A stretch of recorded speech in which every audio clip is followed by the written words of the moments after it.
How is it going, folks? Welcome back to episode 9 of Rebuilding Dortmund today, part 2 of the transfer special as we prepare for the Bundesliga season. Last episode, we left things with a little bit of a cliffhanger / question for the comment section. Nets, Sosa or Agu? The overwhelming consensus was that Sosa is the better backup, and I would agree, except he wants £55,000 to £71,000 a week.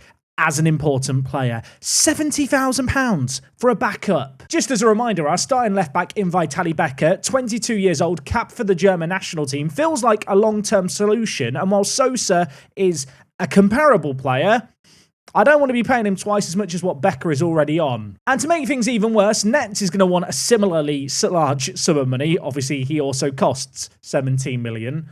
Not signing him, we'll just walk away from that one now. And the other option we have in Agu also wants a similarly unreasonable large amount of money. Now, I do like Agu because he can play on the left and the right-hand side. That is very, very nice when it comes to some useful versatility. Yeah, I don't really know what to do here because I'm not making either of them important players. I think we'll talk to Sosa to begin with and see what kind of money he might want. I want to lower his squad status down to squad player, but I know if I do that, he's going to cry. How about regular starter? Okay, well, it's a solid start to the episode. Agu, are you going to hurt me as well? How much do you want? I'm promising regular starter, even though he won't be. He really wants to be an important player. We'll learn from our mistakes. How much does he want? 62,000. That's not going to work. I thought I had enough issues with our hunt for a striker. Turns out I need to find a left-back as well. Yeah, welcome back to Dortmund. Let's run the intro and continue to hopefully actually sign players rather than just pissing them off. That would be good today. Yes, folks, I hope you guys are doing absolutely amazing. Welcome back to Rebuilding Dortmund. Thank you for the love on yesterday's video and indeed the love just across the channel. It's been wicked to see, even at the tail end of FM23, so many of you guys tuning in on the daily. And well, hopefully today we're going to sign some players because I've already earmarked the first game I want to do next episode.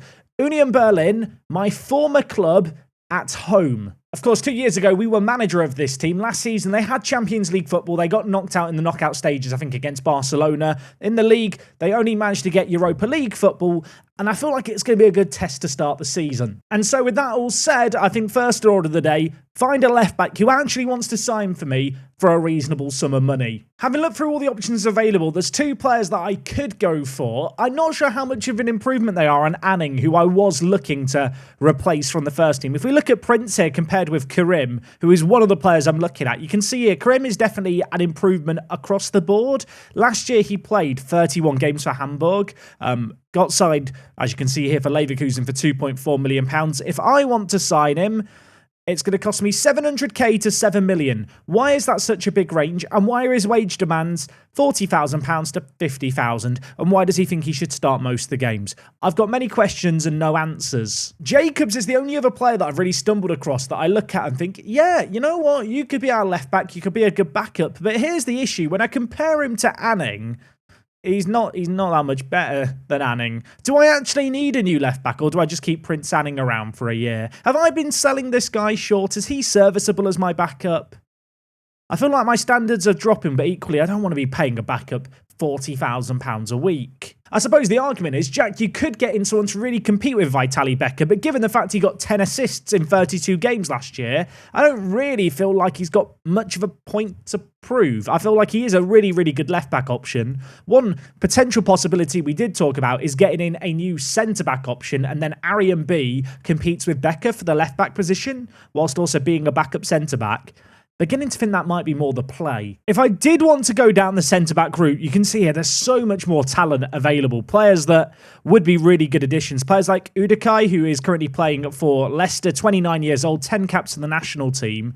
Hasn't been playing amazingly in the Premier League. A good option, bit worried about his wages. Tutor's another option you could go with. Not the best centre-back in the air, but not a bad centre-back option. Brazilian nationality, but also does have, of course, partial German nationality. Could go for one of a few different Union options appearing here. Klosterman wasn't there when I was manager of Union Berlin. He's been signed for £20 million. He is not a £20 million player. Yeah, won't be signing him. There's players like Torun Origa, who's actually a really good option. Oddly enough, I signed him for Union Berlin to replace Arian B in the first team, similar to what I might be looking to do now. He's actually available for only £5 million. He is transfer listed. Did play 21 games for them last year. Kind of surprised he is listed. I'm curious to know what kind of money he'd want per week. 40,000 to 50,000. For £5 million, that feels like a good deal. So I am going to make a preliminary offer for Torun Origa. There were a couple of other options here. Jonathan Bissek is another option, who, of course, is at Union Berlin, a centre-back I took to their team. Feels like they're just selling all the players I've got for them, really. Linus Gekter would be an interesting younger option, but downsides, whilst he has potential, his current ability is lacking. Also, really looking for someone who's going to play left centre-back, so left-footedness would be nice. That's one area where Torun Origa does shine, the fact he is left-footed. Another player who I could potentially go for, I've just sent the scouts to look at him, is Zagadou. He is 28 years old, left-footed centre-back, really good jumping reach, not the fastest of centre-backs, but to be honest, I feel like you could do a lot worse. I guess the question mark with this guy is, when compared with Arian B, is he actually better? The polygon makes it look like he's not, but then again, the polygon can be deceiving, because I think when you compare the two players like this, Zagadou probably does just about have the edge. He's probably going to be available for around that £5 million fee that we're looking at for Torun Origa. So they're two very comparable options to one another, both left-footed. I think Zagadou is actually going to cost us maybe a teeny tiny bit more, but way within budget. You know, £5 to £6 million for a starting centre-back I'd be okay with. I have also just noticed here, a 34-year-old Rudiger is available at centre-back. As much as I'm tempted, his legs have gone, haven't they? And yes, if you were wondering, in this save game, he has left Chelsea to go to Real Madrid, as of course happened in real life, and then he's gone back to Chelsea on a free last year. When you compare Zagadou and Torun Origa, there is not a world of difference between them. Both, well, in their late 20s, both players who I think we could call upon. Torun Origa is about to turn 30, actually, very soon, whereas Zagadou has only just turned 28, so looking at these two, Zagadou might be the better option. Minor concern might be that he's already on £48,000 a week. Can't see him wanting to take a wage cut. Okay, Torun Origa wants to be a squad player. That's good to see. We'll offer him that status, but to be honest, I think he'd be a really fairly regular starter for us. He wants a 3-year deal on £31,000 a week. I'm going to negotiate it down to around 30 because I'm weird. Presumably, he will accept that, and indeed he will. I feel like for £5 million, that could be a great signing. And I know it's becoming a bit of a meme at this point, me signing former Union players that I had during my time at the club. But they're players that I trust. They are players that worked us up over 3 years to being a Champions League club. And if, well, Union Berlin are just imploding and listing all these players that I obviously once upon a time used on the regular, I'd rather have them back at my team than let other teams have them. And of course, because I was Union Berlin manager using the same transfer restrictions, lots of affordable German players went to them, and now I want to get them back. I did mention last episode about the desire to bring in a centre mid of some description. Someone who could play the defensive mid role, but also the centre mid role. Bit of versatility. The kind of player who perhaps would see us move on Sissoko. Maybe not this year, but next year. Someone who could step up, maybe evolve into a similar mould of player to this guy. That player, simply put, does not exist. I've had a look around here. There really aren't that many options. Just as a reminder, we've not used either of our wildcard signings yet, the Austrian and Swiss player, and of course the international player. We are currently negotiating with Adamu. If I can't get a Notto deal done for a good price, I feel like I'm in a position where I just have to pick up Adamu to be our striker. This guy's been absolutely mad in the Bundesliga, and whilst he wouldn't come cheap, if he gets the goals that he's got at Freiburg for us, it'd probably be worth every penny. I am sat here paranoidly revisiting the Austrian and Swiss players just to see if there's anyone I've missed that could be an alternative striking option. Someone like Sasa Kalanic, I've definitely said that incorrectly. Not a bad player, but I feel like at the top level, especially when you're playing with a lone striker, in Football Manager at least, pace is really important. As good as he is in the air, he lacks in a few other areas that I'd really like an advanced forward to have. There's certainly no other striking options available. When it comes to defensive mids, if I could find a striking solution that wasn't Adamu, there are actually some interesting defensive midfielder options. Probably not Handel here, because he's valued at between £44,000 and £54,000. But slightly further down this list, someone like Braunnoder here, 25 years old, available for £11 to £13.5 million. He'd be a really good squad option in the centre of the midfield, a good little backup player for us. But I feel like this is so much less of a priority than a goal scorer right now. Okay, I've offered that contract to Dortmund Relegated. The Zagadou offer was also accepted. He might actually be willing to take a wage drop, which would be a little bit interesting. He wants a higher squad status that could be slightly problematic. He also wants £61,000. I swear just a second ago I was told he'd want between 35 and 50. I have been lied to. Okay, I think all of our eggs are in the Toruna Riga basket. Leipzig have just made an offer of 53 million for Notto. I really don't want another German team to get a player this good, to the point where I almost feel like I have to pay more just because I'd rather he come to us than go to them. They have actually, interestingly enough here, as I've now gone back onto this screen, negotiated with us based on, I suppose, the previous offer I made to them. I have no recollection of this. Either way, we're going to offer more money. I might live to regret it. I'll offer you £60 million. They've accepted it. How much money is he going to want? He has more interest in joining Chelsea, Tottenham, West Ham, and presumably a lot more teams. We'll make him a star player. I'll give you your wage rise. He wants 135,000. I can't go higher than 120. Wants a release clause of £97 million to clubs in the Champions League. We'll remove that. Relegation release clause. If we're relegated, you can leave for 15 million. That's a promise. Hopefully you'll accept this. Do I want to get rid of the sell-on? I'll lower it down to 5%. He wants £165,000. Okay, bit of negotiating later. I have got him to sign a deal. It's £120,000 per week, which, to be honest, at 23 years old, with his physicals and his ability, he is almost certainly worth it. My concern here now becomes that if Brighton accept a bid from any of the teams really in this list, especially the Premier League teams, but certainly the likes of Juve and Monaco as well, if they accept bids from those clubs, they're going to be able to offer more money than I can. And suddenly, I'm back to square one when it comes to a striker. According to Thomas Haas, my press officer, there's late pressure on us. Thomas, I don't need this right now. Why tell me that there's all these teams interested? I know, Thomas. I know. Okay, some good news. The Chilean youngster, well, the German playing in Chile that we looked at the end of last episode, Nürnberger, he's agreed to join us. He has had to agree a squad player status, which I don't love. That's a bit higher status than I'd want, but hopefully he's just content being a squad player in the second team, because that's where he's going to be for the coming year. Maybe in the future he could be a good squad player, but for the here and now, he's a useful squad player for the B team. I'm sure he won't complain about that. He probably will now. He's asked why I've moved him to the second team. I mean this in the most polite way. Not good enough for the first team, is he? He's 19 years old. He's 20 very soon. I don't really know what I've seen in him. I think it was the fact he was playing for Colo Colo in Chile. It got me excited and clouded my judgment. Okay, some more good news here. Yusufu is joining us on loan for the season. Of course, backup German goalkeeper. Probably going to be ultimately third choice. But in terms of loan signings, I think you could do a lot worse. The man who we're waiting to hopefully come in and be the immediate backup goalkeeper in Luca here, currently weighing up offers between ourselves and Willem 2. I'll be annoyed if he picks them. I keep getting offers made for Gruder, and the good news here is Gruder doesn't want to go to any of the teams that keep making bids for him, but I do feel like at some point, I was going to say I'd probably have to offer him a new contract. He wants a new contract. Let's get rid of the release clause. 5-year deal, £40,000 a week. You know what? He probably deserves more than that. But for £40,000 a week, I think we're on to a winner. Hopefully as well that will stop teams bidding on him. Elsewhere, Zonarek has had a bid for him. I rejected a bid of £20 million last year as a reminder. We've just had a bid of £6 million.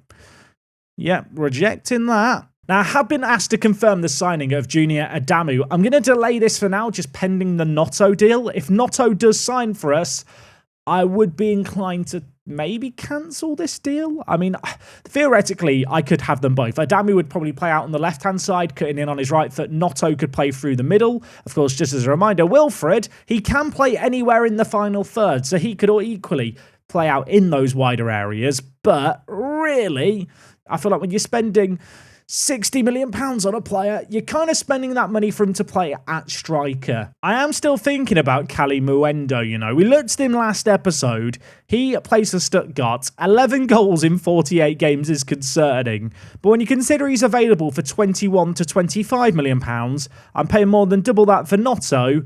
There is just a small part of me that thinks is this the right call? And it's weird because when you look at the graph here, when you look at the bar charts, you probably think Cali Mwendo has the edge. But in Football Manager's match engine, these physicals do make a massive, massive difference. Do they make like a £40 million difference, though? I'm going to make a bid for Cali Mwendo. I'm going to try and stagger it in installments a little bit just to see if we could save some money on him. Of course, I wouldn't be able to sign both players because of the self-imposed signing rules that we have. But you know what? I feel like it is just worth seeing what else might be out there if I do want to maybe save some money for elsewhere. Although, do I even need to save money? £23 million, 13 million up front, 10 million over 3 years. I mean, that's quite a good value deal versus Notto, who I'm still not convinced is actually going to sign for us, despite the fact that no one else has yet made a bid for him. Okay, Cali Mwendo, how much money would you want a week? £80,000, once a release clause of 27 million. We're removing that. I'll add in a relegation release clause. Wondering if I could get his wages slightly cheaper. £70,000 per week. Suggest terms he really wants 80. 72? 72. That's quite a good contract compared to Notto, isn't it? I am questioning, do I want to sign Notto or do I go with Cali Mwendo and Adamu as kind of a two-pronged attack? I could do that. I'm not necessarily certain I'd need Adamu if Cali Mwendo comes in, although Adamu is the proven goal scorer in this division and stats don't lie. I feel like I really am backing myself into a striker dilemma here, one that I do actually have to make a decision on. And, well, one where I'm kind of hoping that decision is forced for me by one of the players turning me down or changing their mind. Or Benfica making a bid for Cali Mwendo. That might make things easier. Okay, Torunariga's going to join us for £5 million. That is such a good deal. A player that I have managed for a year, got Champions League football with him, won a Europa League with him. A player that I really feel like I can trust. And elsewhere, good things come in twos. Luca is joining the club to be our backup goalkeeper. That is two of those big areas of the team I wanted to get sorted, solved. So with the signing of Torunariga, he would play alongside Bamidele, which I think actually complements the two players really, really nicely because Bamidele is way, way quicker. Torunariga's a little bit better in the air. It's kind of that old school little and large centre-back partnership where you have one more athletic player, one player who's a bit more of a brute. It would mean that Arian B drops to the bench, but of course he can play left-back. And to be honest, he's a pretty adequate backup left-back, especially compared to some of the options we were potentially looking at signing. Torunariga can also play left-back. In an absolute emergency, he could, potentially slot in wide. So I feel like left-back's sorted now. Elsewhere in the team, of course, with the goalkeeping situation, we've got backups. Still maybe want a depth option at centre mid. Still need a striker, maybe a wide player. I say that, and then I remember the 3 players I'm currently signing are all strikers. So, yeah, really heeding my own advice well. Oh dear, I feared this would be what happens. Notto, I believe it said Nonto, actually.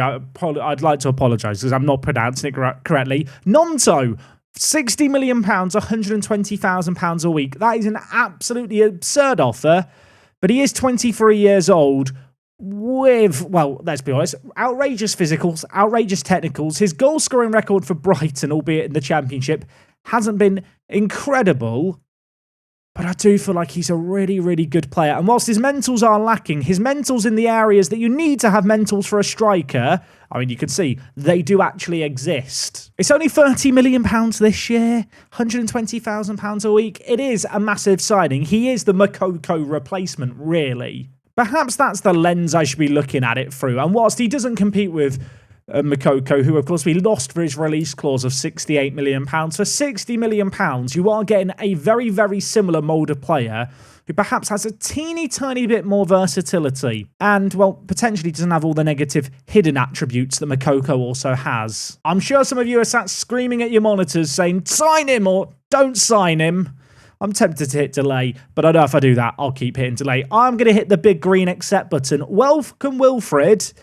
You, my friend, better score some bloody goals or I'm in trouble. Now, I could line up like this for the year. This could be the system. Or Notto could play as an inside forward on the left-hand side, which suits him amazingly. And then we confirm the deal of Junior and play Junior at striker. I think I'm going to do that.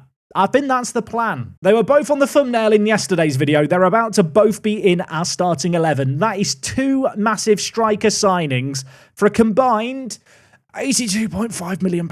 If I say it more softly, it'll be less painful. It's not how it works, is it? I am now thinking with the signings of those two players confirmed, I might try and cash in on Duranville. Has some great potential, but it doesn't look like he's going to fulfill it. There was some decent interest in him previously. Let's offer him out for £30 million and see if there's any interest. Also, Bino Gittins was getting some interest. Whether or not anyone will bid our asking price of £30 million remains to be seen. But with the likes of Notto and Junior both in the first team now and lining up like this for the year, we have Rayner on the bench, we have Gittins on the bench, we have Duranville as well. I don't feel like I need all three of those options. So selling one of them for £30 million, if I can get that, seems sensible. And also, with all the transfers we've just done, I only have £6 million left to spend, which, I mean, it's not a lot of money on the one hand. On the other hand, if we just look at the first team, it is now a squad of 26. So, do I need any more players? With the Nonto signing, by the way, we've just set a record for a signing of an Italian player. We've beaten the record of Scalvini, who went to Atalanta in this save game for £54 million. £60 million is an outrageous sum of money, but his value is already above it, so I'm going to claim it's a great transfer now. Did get some bids for players, not players I ever intend on selling. Players like Tarek here, just an immense squad player for us. Talked about the need for a centre mid. The other option I would have is to bring back into the first team Tobias Gullikson. This guy has a load of potential in Football Manager. He actually looks really, really good. It's a shame he can't play defensive mid in some ways. He was out on loan for the second half of last year, where, to be fair, he held his own in the Bundesliga. So, talked all about signing a centre mid. Maybe I just promote him and then train him to play defensive mid. I mean, he's not a good defensive mid, but in terms of squad option, I feel like he'd be serviceable there. And then with that centre mid area that I was a bit concerned about suddenly has a bit more coverage for it. Has just dawned on me I can now cancel the transfer of Kalimuendo. Knowing my luck, he will now score against us when we play Stuttgart later on this season. I do feel like with the signings we've made today, we've added 3 really good first-team players. Darunariga, we know what we're going to get with him. Adamu, kind of proven himself at this level. Notto, going to be interesting to see how he gets on in the wider area. If Junior doesn't hit the ground running, we'll move Nonto back into the middle. But with his versatility, it's an option that we have to really experiment with roles to him to see how we can best fit him into the team with what looks like a team that I think should get European football this coming year. I mean, I'm hitting continue now, but the reality is with £6 million in the bank and a first team squad of 26, 27 players, I do not need to really sign or touch anything now. I was coming into this episode a bit nervous about the left back area, about sorting out the strikers, and while some will say I've panicked and I have spent a lot of money, I think ultimately we've signed the best players available, and sometimes you do have to pay to get those signings done. The other thing actually is when it comes to the defensive mid position, Mane could also play there if he needed to. Wouldn't really want to play him at defensive mid, but it's a possibility. So I have offered out both Duranville and Bino Gittins. There are no nibblers, and to be honest, there's no one else I really look at in our team thinking, yeah, I need to cash in on you now. We've got a good squad, a young squad, and to be honest, I feel like I'm at a point now where I can sit, play through pre-season, work out what my best 11 is, without really the need to panic and sign any more new players. Anyway, gang, for now, we're going to leave things there. Next time out, we will be opening up our season with that game against Union Berlin. It's a home game right before deadline day. No release clauses to worry about this transfer window, so hopefully there won't be a repeat of the Makoko situation, and hopefully we'll have won our opening game of the season against Leverkusen when I join you for the doubleheader, which I think we'll start with that game against Schalke. Hopefully you guys are excited for season number 2 here at Dortmund. Let me know what you thought of our transfers this window down in the comments section below. Less selling this year, more buying. We squirreled away some money last year when we cashed in on players, knowing we might want to spend big when we go up. We've got our new star man, £60 million. He's the club key player. Well, hopefully next time he's going to prove that he was worth each and every penny. Have a lovely rest of your Thursday. I'll be back tomorrow after I finish playing Claps. Yeah, I'm playing a team called Claps. I think they play in Japan, but I know that they play in Japan. I know nothing about this club. They play in no competitions. Am I sure it's a real team I'm playing in a pre-season friendly? The answer's no. Our Stein 11 now does look very, very tasty. Excited for the season to kick off tomorrow. I'll see you guys then. It's me, Jack, and I'll talk to you all again tomorrow. I'm out.